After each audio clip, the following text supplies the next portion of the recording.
tardes a todos. Para mí es un placer estar aquí con ustedes y quisiera que la clase fuera un poco dinámica. Tengo entendido que ustedes son estudiantes del cuarto año de medicina, entonces hay conceptos básicos que ya debemos conocer a esta altura. Y así, bueno, por la hora no se hace tan pesada la clase. Entonces, en primera instancia, quiero definir, o que ustedes mismos me digan, el accidente cerebrovascular es lo mismo que la enfermedad cerebrovascular. Creo que no. ¿Cuál creen ustedes que es la diferencia o el término se utiliza por igual?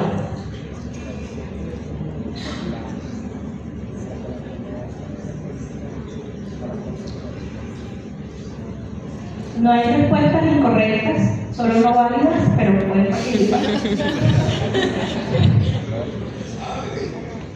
Bueno, yo pensaría que son distintos. Pienso en el accidente como el evento aislado, mientras que la enfermedad como las consecuencias de ese evento. Ok, ¿alguna otra? Pienso que puede tratarse más de los momentos en que ocurre cada uno de los que no son iguales. En la enfermedad, por ejemplo, pienso que se ha instaurado durante el tiempo, es progresivo, y un evento vascular se trata de algo que está presente en el momento. Bueno, más o menos por ahí podemos definir o sacar las diferencias, ¿no? En primera instancia, el accidente cerebrovascular es el evento súbito que ocurre y que proporciona lo que nosotros vemos como la sintomatología de la enfermedad. Pero recordemos que esto es una enfermedad de los vasos sanguíneos y no del parénquima cerebral. Cuando nosotros intentamos primero esta diferencia, podemos ver lo que ya el doctor dijo, que sí podemos actuar y podemos reincorporar a este paciente a la sociedad. El evento cerebrovascular es un proceso crónico que incluye otras etiologías, las malformaciones arteriovenosas, la arteriosclerosis, un proceso crónico sin presentar un evento agudo del paciente, pero ya él puede tener afectación cerebrovascular, una enfermedad crónica, ¿no? Eso es lo primero que tenemos que definir. Según la Organización Mundial de la Salud, tenemos que es un desarrollo de los signos de forma súbita que tiene un tiempo de duración de 24 horas o más. Esto es lo primero que debemos definir, que aunque la Organización Mundial de la Salud nos hable de 24 horas, nosotros podemos establecer de manera inmediata si el paciente tiene un déficit neurológico agudo y si nos orienta a una focalización o a un daño vascular, precisamente para nosotros hablar de un accidente cerebrovascular. Y nosotros tenemos la Sociedad Venezolana de Neurología, que en este año 2025 sacó las pautas de las guías de manejo del accidente cerebrovascular, en donde nos habla del perfil temporal de la evolución de la enfermedad y también nos habla de la clínica de la enfermedad. En primera instancia, tenemos que puede ser de forma transitoria o permanente. De forma transitoria, hablamos de los ataques isquémicos transitorios. Y de forma permanente, ya un ACV isquémico o hemorrágico establecido. Que hay una afectación de los vasos sanguíneos de forma primaria y que ocurre una combinación de los dos, es decir, síntomas y afectación vascular. Eso es lo primero que tenemos que tener claro. Y siempre recordar dos palabras: agudo y la presentación de síntomas neurológicos. En cuanto a la epidemiología, tenemos que esto es una enfermedad sumamente discapacitante. Es lo que tenemos que mejorar en nuestro sistema de salud, porque si vemos la estadística nos habla de que es la segunda causa de muerte en el mundo y en América Latina. Nos habla que es la primera causa de discapacidad en adultos en el mundo y en América Latina. Además de eso, sabemos que en Venezuela actualmente no tenemos estadísticas actualizadas, pero el último anuario publicado en el 2021 nos habla acerca del año 2016, en donde tenemos un reporte que nos dice que es la cuarta causa de muerte en el país, con una afectación de 14.131 personas, lo que representa el 7.88% de mortalidad. Y lo más importante de esto es que es algo prevenible y tratable, que es también otra cosa que siempre debemos tener en cuenta. existen factores de riesgo, hablamos como de muchas enfermedades, factores de riesgo modificables y no modificables. Bueno, ¿alguien puede definir lo que es un factor de riesgo? Es una condición que predispone al paciente a presentar alguna enfermedad. Exactamente, una predisposición a sufrir una enfermedad o cualquier otra instancia. Tenemos los modificables, como ya en todas las enfermedades cardíacas, las vemos, recordando que el término factor de riesgo se hizo con los criterios de Framingham, que hablamos de la enfermedad cardíaca. Entonces aquí tenemos la hipertensión arterial, la fibrilación auricular, la obesidad, sedentarismo, y entre otras. Y los factores no modificables, por supuesto, tenemos mayor porcentaje o mayor predisposición a presentar un accidente cerebrovascular en la edad avanzada.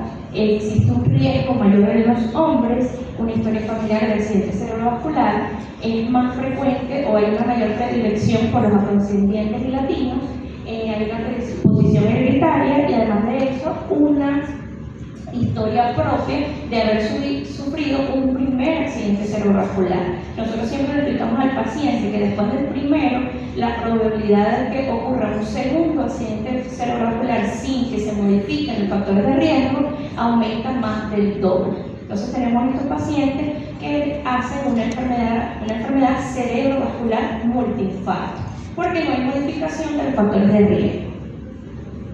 Entonces, ¿cómo lo vamos a clasificar? Tenemos que los ACV se clasifican en isquémicos y hemorrágicos. La mayor representación o el mayor porcentaje de presentación es los isquémicos.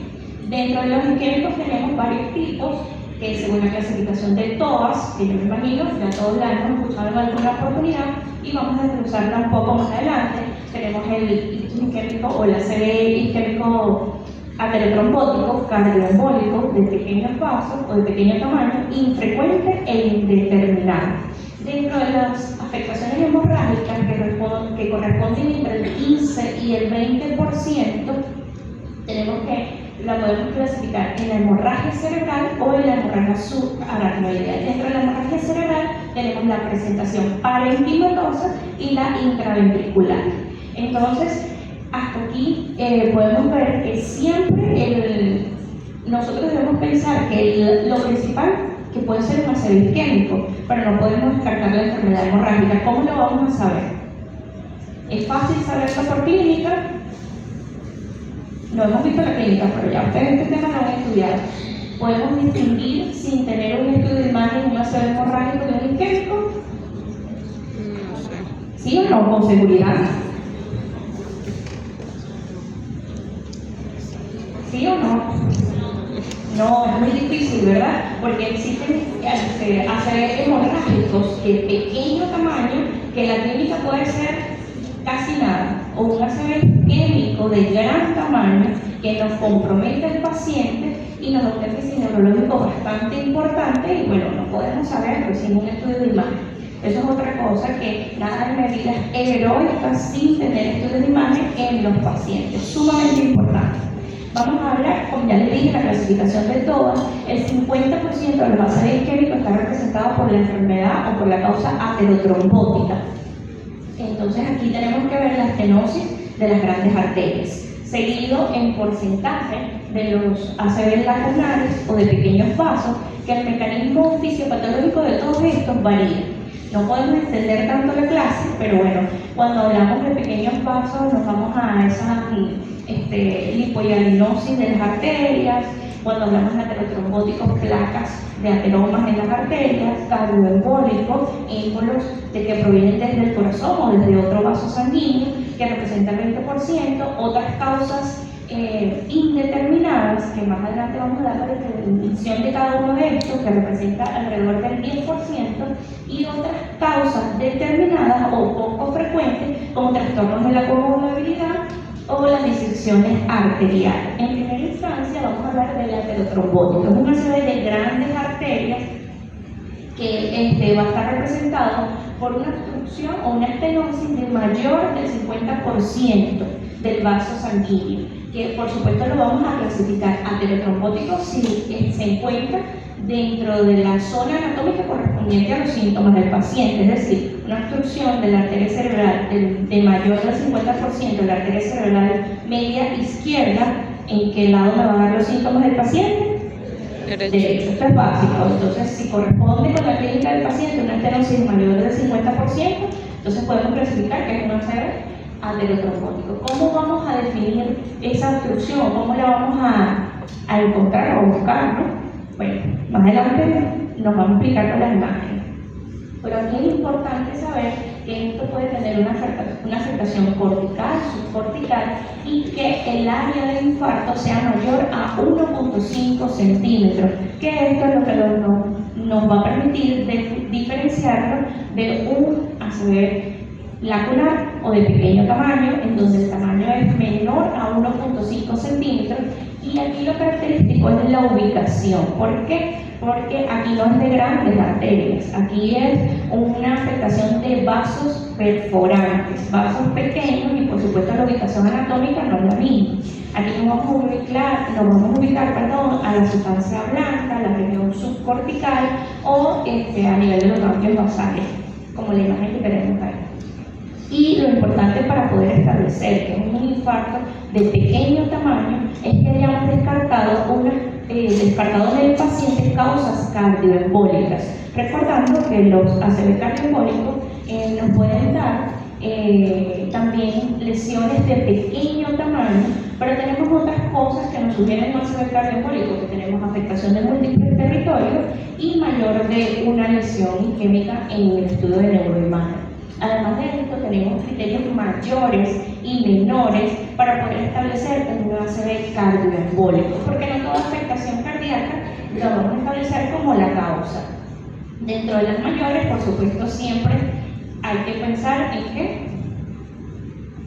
¿cuál sería la primera causa? Fibrilación auricular. Es lo primero que tenemos que descartar en el paciente, y esto lo podemos hacer simplemente con un electrocardiograma. No necesitamos más nada para nosotros poder establecer o inferir que esto es de causa cardioembólica. Tenemos otras como la insuficiencia cardíaca congestiva, la miocardiopatía dilatada, la estenosis mitral con fibrilación auricular, las corotis valvulares, entre otras. Dentro de las menores tenemos lo que es la calcificación del anillo mitral, la fibrilación auricular aislada y el flúter auricular. Es decir, que no todos los trastornos del ritmo van a ser clasificados como un criterio mayor para establecer un ACV cardioembólico. Lo otro que tenemos son las ACV de causa infrecuentes, en donde tenemos las vasculitis primarias del sistema nervioso central, las disecciones aórticas, las displasias fibromusculares. Pero lo más importante para yo establecer un ACV de causa poco frecuente es que yo haya descartado las otras tres causas que ya les he dicho.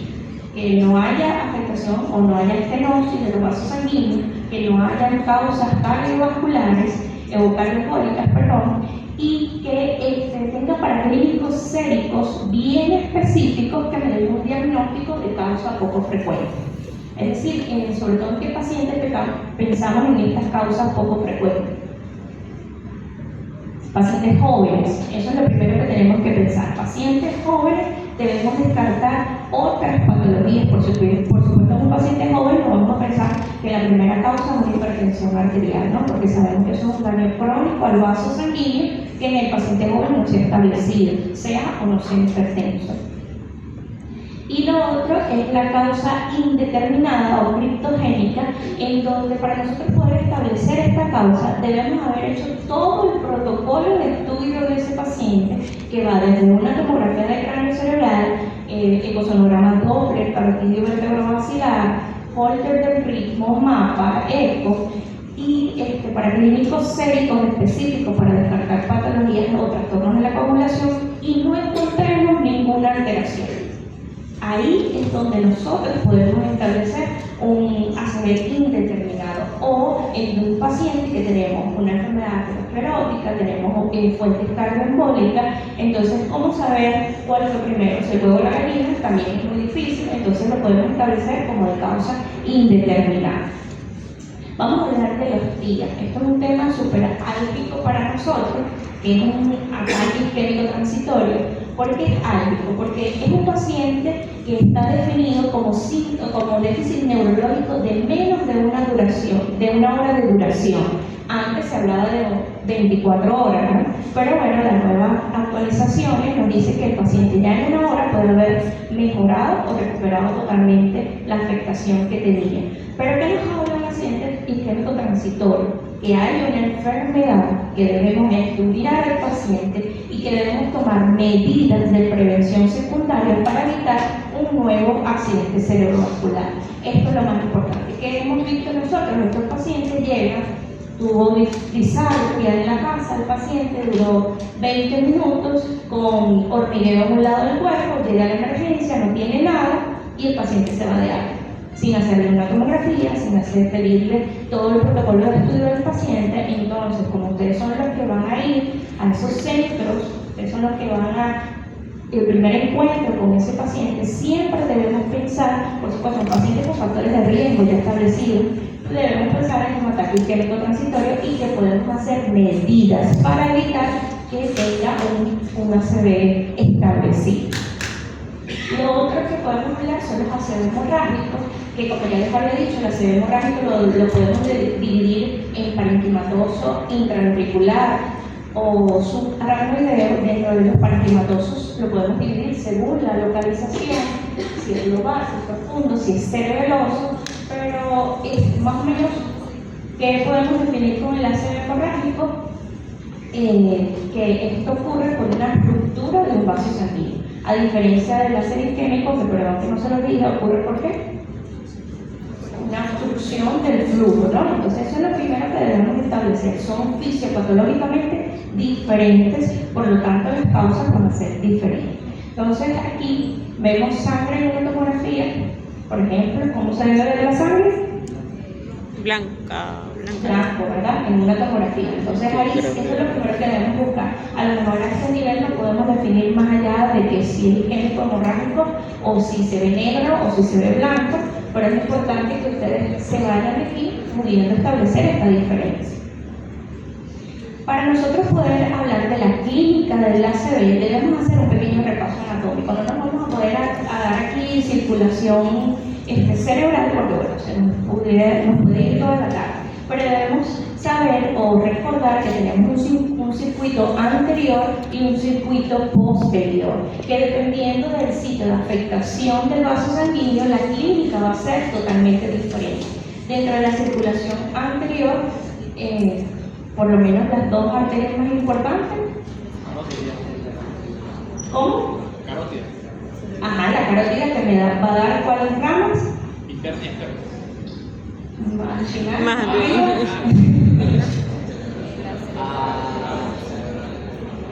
la circulación anterior nos va a dar la cerebral anterior y cerebral media, recordando que la cerebral anterior va a dar irrigación hacia la cara medial del lóbulo frontal y la cerebral media nos va a dar la circulación, la irrigación más de la cara externa del lóbulo frontal, parietal y temporal. Y la circulación posterior que viene ¿de dónde? De los vertebrales también se unen y van a formar ¿qué? La basilar.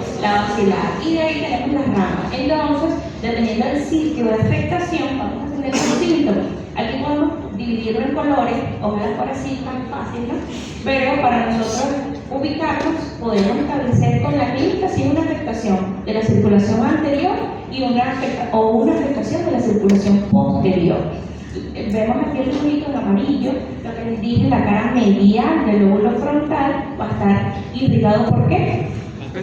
Por la cerebral anterior, la cara lateral externa, cerebral media y bueno, el lóbulo occipital ¿por qué? Posterior.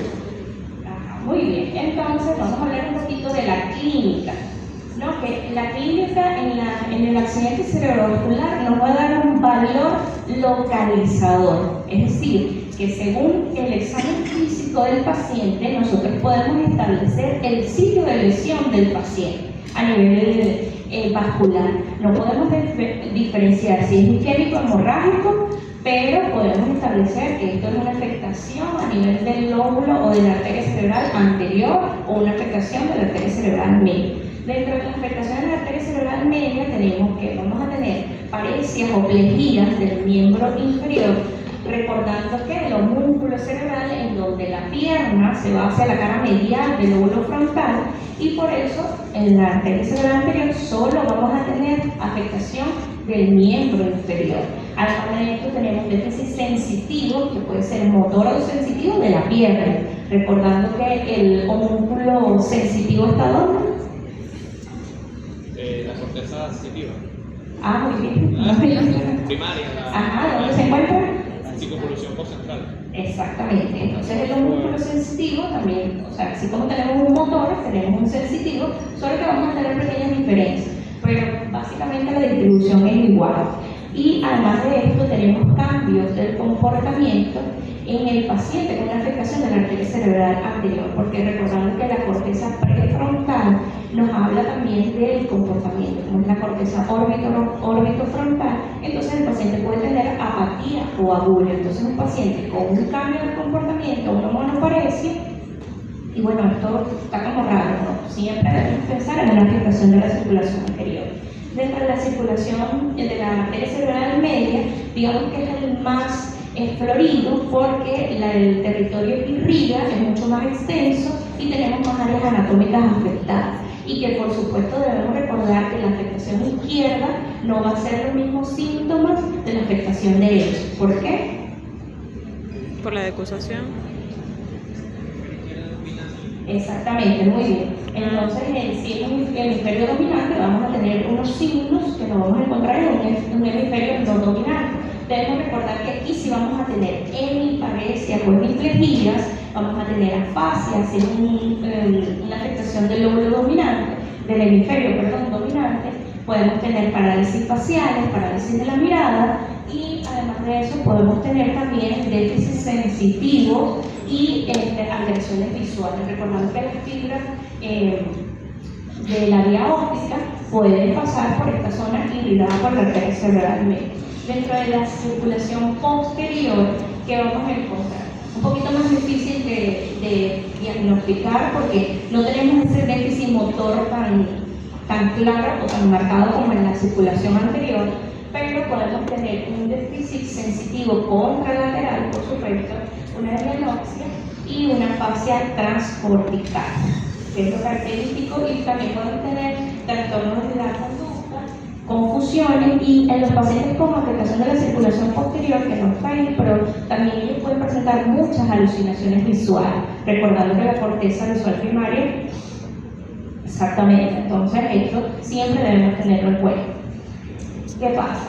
Ahora la circulación posterior, ¿verdad? La circulación posterior, para poder definir o para poder nosotros establecer el sitio de la lesión, debemos hacer un pequeño repaso anatómico de los nervios craneales, porque tenemos una estructura, como lo es el tallo cerebral, que se divide en 3 porciones, que en cada una de esas porciones va a ser la salida de un nervio craneal.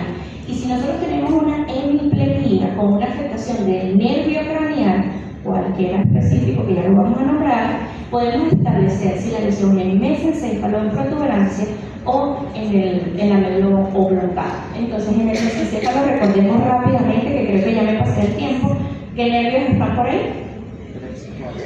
En el mesencéfalo, no escucho. Oculomotor. Ahí está la chuleta. Tercero y cuarto. En la protuberancia, 5, 6, 7. sexto y séptimo, y en la médula oblongada tenemos los nervios craneales bajos, ¿no? Entonces, dependiendo del sitio de la lesión, por ejemplo, tenemos una hemiplegia izquierda con un tercer nervio craneal derecho. ¿Dónde creen ustedes que está la lesión? En el mesencéfalo, ¿no? Que es por la afectación del tercer nervio craneal. Ese es el valor localizador. Y esto es lo que nos va a dar los síndromes alternos. ¿Por qué son alternos? Porque la vía piramidal a ese nivel todavía no se ha decusado. Entonces, si la afectación es derecha, la clínica va a ser izquierda. Si la lesión está del lado derecho, la clínica va a ser izquierda. Pero el tercer nervio va a ser derecho. Entonces, este cruce o alternancia de los síntomas de un lado con respecto al otro es lo que nos va a establecer un síndrome alterno y nos va a hablar que la afectación está en el tallo cerebral. Tenemos varios nombres que bueno, no nos vamos a detener aquí a mencionarlos porque lo más importante para mí que ustedes se lleven es que si tenemos una hemiplegia del lado derecho con un séptimo facial periférico izquierdo, nos ubica en la protuberancia, ¿no? Entonces eso es lo más importante, que con la clínica sepamos que tenemos una afectación del tallo cerebral.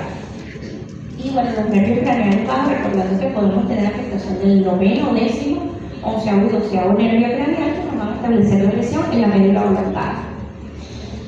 Ya casi para terminar, las escalas utilizadas para nosotros, que nos importa que ustedes conozcan, porque lo que hablaba el doctor, esto es lo que nos va a establecer, o lo que nos va a permitir definir qué tipo de tratamiento podemos darle al paciente. Y es una de las más utilizadas que todos debemos conocer, porque también nos va a permitir evaluar correctamente al paciente. Entonces tenemos la escala de MIS, que nos va a dar una clasificación de 0 a 4 puntos leves, de 5 a 15 puntos moderados, de 16 a 20 puntos un déficit importante y mayor de 20 puntos un déficit grave. Esta escala tiene, por supuesto, limitaciones, que la limitación es que no evalúa correctamente la circulación posterior. ¿Por qué? Porque ya vamos a ver qué es lo que evalúa. En primera instancia, el nivel de conciencia, que lo evaluamos de 3 formas. Lo primero es preguntas de orientación, órdenes motoras y que si el paciente está alerta o somnoliento. Dependiendo de la evaluación, vamos a darle un puntaje. Es decir, vamos a poner un ejemplo aquí. Las órdenes motoras, debemos establecer las órdenes motoras, porque a veces le preguntamos cualquier cosa al paciente y el paciente está todo confuso y hace esto y nosotros pensamos que está orientado o que obedece órdenes, pero debemos establecer 2 preguntas claves: cerrar y abrir los ojos. Si el paciente logra hacerlo, podemos decir que obedece órdenes. Y la otra pregunta es: aprieta y afloja la mano. Preguntas que ustedes deben evaluar no solo en patologías con vasculares, con un accidente cerebrovascular, sino para evaluar siempre el estado de conciencia del paciente. Y lo otro es la orientación, en qué mes estamos, cuál es su edad, y las respuestas correctas a estas 2 preguntas es lo que nos van a dar el nivel de orientación del paciente. Vamos a evaluar lo que es la mirada conjugada, los campos visuales y la parálisis facial, ¿no? Por ejemplo, la parálisis facial, que es lo más frecuente y lo más fácil de explorar para ustedes en un paciente con un accidente cerebrovascular, es si existe una mínima simetría, si es una parálisis facial de la mitad inferior o si es una parálisis completa, ¿no? Que esto nos va a dar un puntaje de 0 a 3 puntos. Y la mirada conjugada, evaluamos los movimientos oculares a ver si hay desviación o no de la mirada hacia un lado. Vamos a evaluar la fuerza muscular de las extremidades, que se va a evaluar por separado: miembro superior derecho e izquierdo y miembro inferior derecho e izquierdo. Entonces nos va a dar que la puntuación va a ser del 0 al 4, es decir, que el 0 es normal, no tiene ningún tipo de acentuación. El 1 es que fluctúa, es ese paciente que puede vencer la gravedad, pero el paciente, vemos la debilidad muscular, la debilidad motora en este caso. El número 2 es el paciente que cae rápidamente en la cama. El número 3 es el paciente que no vence la gravedad, pero tiene algún tipo de movimiento sobre el plano horizontal. Y el número 4 es el paciente que no tiene ni siquiera contracción de esa extremidad. Entonces, esto también les recuerda que hay una escala específica para evaluar. Sí, ¿Cómo se llama? ¿Cómo se llama? Eso fue. La escala de Daniels, muy bien. Eso nos va a evaluar la fuerza muscular. Entonces, esto va de la mano también con la escala de Daniels. Tenemos la evaluación de la dismetría o ataxia. Si nosotros hablamos de dismetría, ataxia, rápidamente, ¿qué estructura cerebral nos ubicamos? Cerebelo, muy bien. Entonces, tenemos también las alteraciones de la sensibilidad, el lenguaje, que, bueno, esto es un poquito más engorroso, más. Para hablar la fase, tenemos unas cartas de Boston que nos hablan de la afectación de la fase, pero bueno, para nosotros para ustedes, lo importante es saber si es una fascia que el paciente no puede articular la palabra o es una fase que el paciente no comprende lo que nosotros le estamos diciendo. Entonces, anatómicamente tenemos el área de Broca y el área de Wernicke, que están ubicadas en lóbulos diferentes. Y por supuesto, la afectación va a ser localizadora en sitios diferentes. Y lo último de la escala, la disartria, recordando y estableciendo siempre que la afasia y la disartria no son iguales. La disartria es una dificultad, tanto puede ser por afectación de los nervios periféricos o por las propias estructuras de la fonación que nos dan la disartria, y la extinción o negligencia. ¿Alguien se recuerda qué es la negligencia?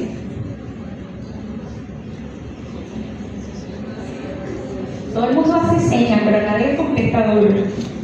Se lo dejo de tarea, ¿no? Entonces esto, como vemos, es un examen físico completo del paciente y que la afectación nos puede ubicar anatómicamente el sitio de la lesión. Y que según el puntaje, de si es un déficit leve, moderado, severo o muy grave, podemos tomar decisiones terapéuticas en el paciente. Bueno, ahora les dejo el servicio de redención. Muchas gracias y espero que hayan aprendido algo.